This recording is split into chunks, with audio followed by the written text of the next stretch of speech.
ഇന്നിതാ ഞാൻ തുത്തൂൻ്റെ വീട്ടിലേക്കാണ് കേട്ടോ, കോഴിക്കോട് 2 ദിവസം നിൽക്കാമെന്നുള്ള പ്ലാനായിട്ട് പോവുകയാണ്. പെട്ടെന്നുണ്ടായ ഒരു പരിപാടിയാണ്. കാരണം ഈ നീനുട്ടിക്ക് ചെറുതായിട്ടൊരു പനി ഉണ്ടെന്ന് പറഞ്ഞ് വിളിച്ചിട്ടുണ്ടായിരുന്നു. അപ്പോൾ അവൾ നേരെ അവിടുന്ന് ഡ്യൂട്ടി കഴിഞ്ഞ് തുത്തൂൻ്റെ വീട്ടിലേക്ക് പോയിട്ടുണ്ട് കേട്ടോ. അപ്പോൾ ഞാൻ കരുതി ഞാൻ അവിടെ ചെന്ന് മരുന്നോ എന്തെങ്കിലും വാങ്ങാനുണ്ടെങ്കിൽ വാങ്ങാം, അല്ലെങ്കിൽ ഡോക്ടറെ കാണിക്കാം എന്നൊക്കെ ഉള്ള രീതിയിലാണ് ഇപ്പോൾ പെട്ടെന്ന് ഇറങ്ങുന്നത്. രാത്രി ഒരു 7 മണിയോട് കൂടിയാണ് ഞങ്ങൾ ഇറങ്ങിയത്. നല്ല മഴ, ഡ്രൈവിങ്, നല്ല മ്യൂസിക്. ഇത് ഇഷ്ടപ്പെടാത്തവരാരെങ്കിലും ഉണ്ടോ? ഇങ്ങനെയുള്ള രാത്രിയിലുള്ള യാത്ര എനിക്ക് ഭയങ്കര ഇഷ്ടം കേട്ടോ. അങ്ങനെ ഞങ്ങളിത് അവിടെ എത്തി. അപ്പോൾ തുത്തും മക്കളൊക്കെ ഇവിടെ ഞങ്ങൾ വെയിറ്റ് ചെയ്ത് നിൽക്കണം കേട്ടോ. മഴയായിട്ടും ആരും ഓടി വന്നിട്ടുണ്ട് ഇതുമ്മൂനെ നോക്കാൻ വേണ്ടിയിട്ടാണ്. അപ്പോൾ ഞാൻ ഇവിടെ വന്നപ്പോൾ നീനു നല്ല കിടത്താണ്, ഉറക്കാണ് കേട്ടോ. പനിയുള്ളതുകൊണ്ടായിരിക്കും. ഫുഡും കാര്യങ്ങളൊക്കെ തുത്ത് കൊടുത്തിട്ടുണ്ട്. പിന്നെ ഞാൻ വന്ന പടമൊക്കെ മരുന്നൊക്കെ എടുത്ത് കൊടുത്ത് അവളെ സെറ്റാക്കിയിട്ടുണ്ട് കേട്ടോ. പിന്നെ തുത്ത് ഞങ്ങൾക്ക് ചായ ഉണ്ടാക്കാനുള്ള പുറപ്പാടാണ്. പിന്നെ അവിടെ എത്തി കഴിഞ്ഞ് ഞങ്ങൾ വേഗം ഉമ്മാനൊന്ന് വിളിച്ചു.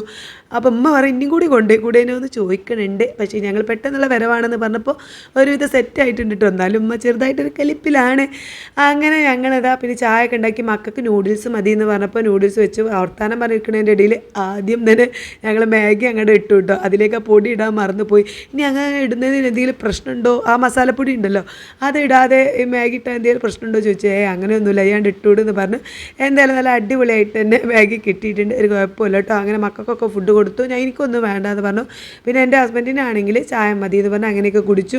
പിന്നെ പെട്ടെന്ന് മക്കളെ കാണാനില്ല കേട്ടോ. അപ്പോൾ ഞാനൊന്ന് റൂമിൽ പോയൊക്കെ, റൂമിലല്ല അവിടെ ചെറിയൊരു മിനി തിയേറ്റർ ഉണ്ട്. അവിടെ ചെന്ന് നോക്കിയപ്പോൾ കണ്ട് കാഴ്ച ചെയ്താൽ ഞങ്ങൾക്ക് കിടക്കാൻ എന്താ ഞാൻ വരുമ്പോൾ ഇവിടെ കേട്ടോ കിടക്കുക. എനിക്കുള്ള പുതപ്പും നീനുവിനുള്ള പുതപ്പൊക്കെ ഓൾറെഡി അവിടെ അവർ കൊണ്ടുവച്ച് സെറ്റാക്കിയിട്ടുണ്ട്. പിന്നെ തലേണകളൊക്കെ ഇങ്ങനെ അടുക്കി വെച്ച് അവരൊരു കൊച്ചു റൂം ഉണ്ടാക്കിയിട്ടുണ്ട്. ഇന്ന് മുഴുവൻ അവിടെ കിടക്കണം എന്നൊക്കെ പറഞ്ഞ് ടി വി ഒക്കെ ഇട്ട് കിടക്കുകയാണ് കേട്ടോ.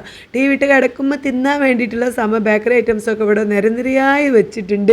നീനുവിനാണ് ഇതൊക്കെ കണ്ടിട്ട് തലവേദന ആവണം. കാരണം അവൾക്ക് പനി ഉള്ളതുകൊണ്ട് ഈ സൗണ്ടൊക്കെ കേട്ടിട്ട് ഭയങ്കര ഒരു അസ്വസ്ഥത കേട്ടോ. പിന്നെ ഞാൻ അവരെ പറഞ്ഞ് സെറ്റാക്കി അവളവിടെ കിടത്തിയിട്ടുണ്ട്. ഇത് നല്ല അടിപൊളിയായിട്ടുള്ള മൂവി കാര്യങ്ങളൊക്കെ ഇട്ട് ഇന്ന് രാത്രി മുഴുവൻ ഇങ്ങനെ പോകാനാണ് പരിപാടി. അപ്പോൾ ഇന്നത്തെ വിശേഷങ്ങൾ ഇത്രയുള്ള. അടുത്ത വിശേഷങ്ങളായിട്ട് നാളെ വരാം. ബൈ.